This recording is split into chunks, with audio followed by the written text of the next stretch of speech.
आप सभी को गजेंद्र सिंह वाराणसी का सप्रेम नमस्कार। हमारे YouTube चैनल सत्य प्रेम करुणा में एक बार पुनः आपका हार्दिक स्वागत है।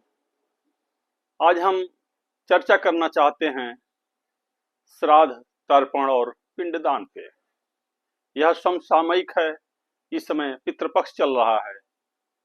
यह प्रतिवर्ष भादो मास की पूर्णिमा से लेकर के आश्विन माह की अमावस्या तक मनाया जाता है। इसकी चर्चा महाभारत काल में भी होती है और वाल्मीकि रामायण में भी इसका उल्लेख मिलता है। महाभारत में ये कथा है कि दान वीर कर्ण, जो कि अपने दान के लिए सुविख्यात थे, जो कोई भी उनके पास जाता था वो खाली हाथ नहीं लौटता था। वो हमेशा सोना दान करते थे या जो कुछ भी कोई मांगता था उससे दान अवश्य करते थे।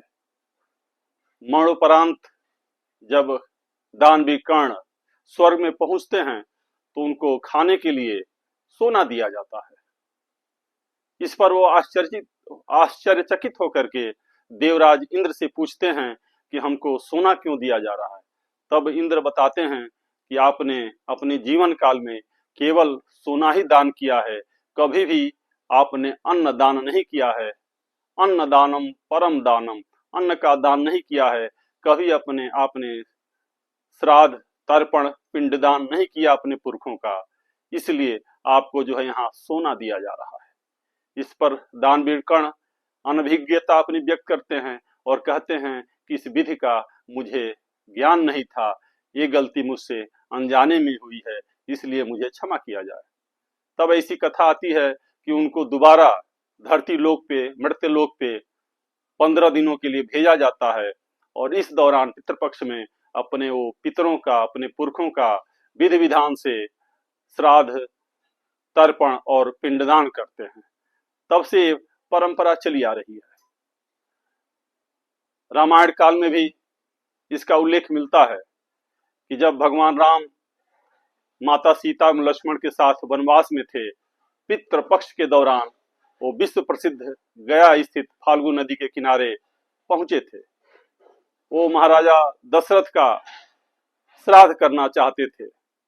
ब्राह्मण ने पूरी व्यवस्था बना दिया, पूजा की वेदी बन गई और जो कुछ भी सामग्री उपलब्ध था वहां एकत्रित किया गया।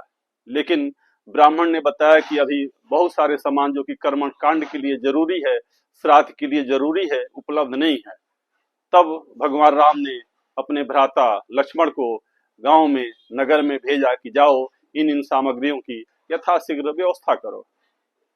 जब भ्राता लक्ष्मण बहुत देर तक नहीं आए तब भगवान राम खुद जाते हैं और इधर पंडित जी जो है, ब्राह्मण देवता कह रहे हैं कि पूजा में बहुत विलंब हो रहा है, मुहूर्त निकला जा रहा है, दोनों भाई अभी तक नहीं लौटे। माता सीता असमंजस में पड़ जाती हैं और पंडित जी के बार बार आग्रह करने पर सोचने लगती हैं।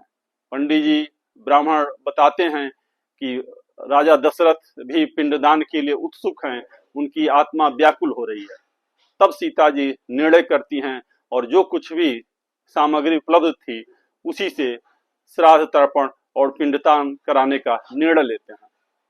जब सब कुछ सकुशल संपन्न हो जाता है और महाराजा दशरथ भी सीता जी द्वारा दिए गए पिंडदान को स्वीकार कर लेते हैं, जिससे सीता जी बहुत ही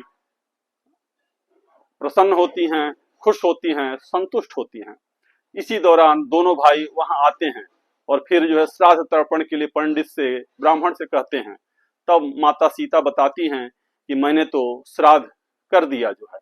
इस पे भगवान राम बहुत ही क्रोधित हो जाते हैं और कहते हैं कि श्राद्ध के समय, पिंडदान के समय पुत्र का उपस्थित होना जरूरी है, और इस पे जो है संशय करने लगते हैं, क्रोधित होने लगते हैं। फिर सीता जी कहती हैं कि फाल्गु नदी, ब्राह्मण, कौवा, गौ, तुलसी आदि साक्षी हैं, इनको साक्षी मान करके मैंने पूरे विधि विधान से जो है तर्पण, श्राद्ध, पिंडदान का काम किया है। आप चाहें तो गवाही ले सकते हैं। लेकिन भगवान राम इतने क्रोधित थे कि पंडित जी ने, ब्राह्मण ने इनकार कर दिया, जो है गवाही देने से उन्होंने मना कर दिया। फिर वह बड़े व्याकुल भाव से फाल्गु नदी के तरफ देखती हैं। फाल्गु नदी ने भी मना कर दिया, इनकार कर दिया। फिर वहां एक कौवा उपस्थित था, उसने भी मना कर दिया।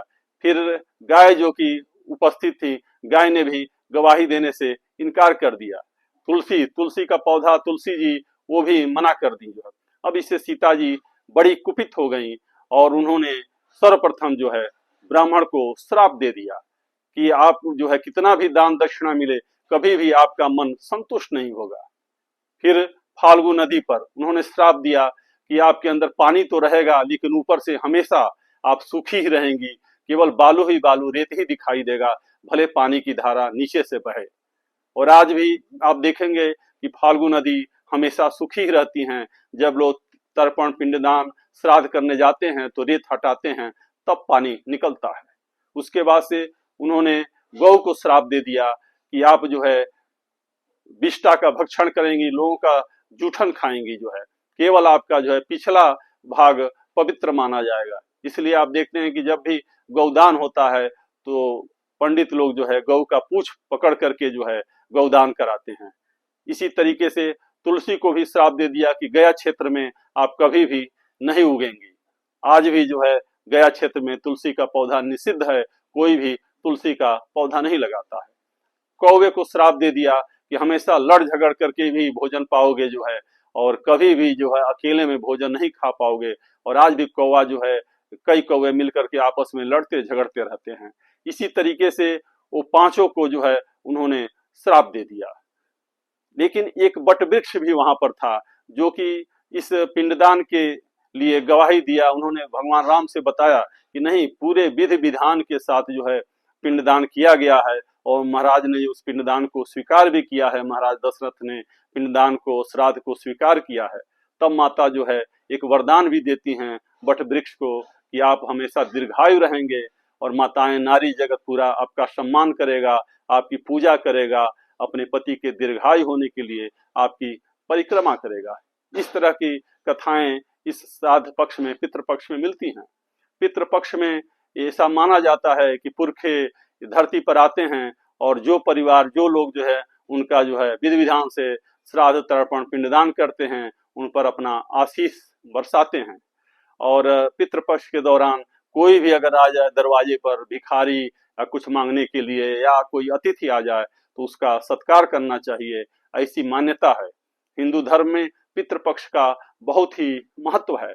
इस पक्ष में लोग बड़े सात्विक ढंग से रहते हैं और अपने पुरखों का स्मरण करते हैं, दान करते हैं, यथाशक्ति दान करते हैं, दक्षिणा करते हैं, ऐसी मान्यता है। ये पौराणिक कथा आपको कैसी लगी? ऐसे ही कथाओं के लिए, ऐसे ही सुंदर प्रसंगों के लिए हमारे चैनल सत्य प्रेम करुणा को यथाशीघ्र सब्सक्राइब करें। सादर प्रणाम।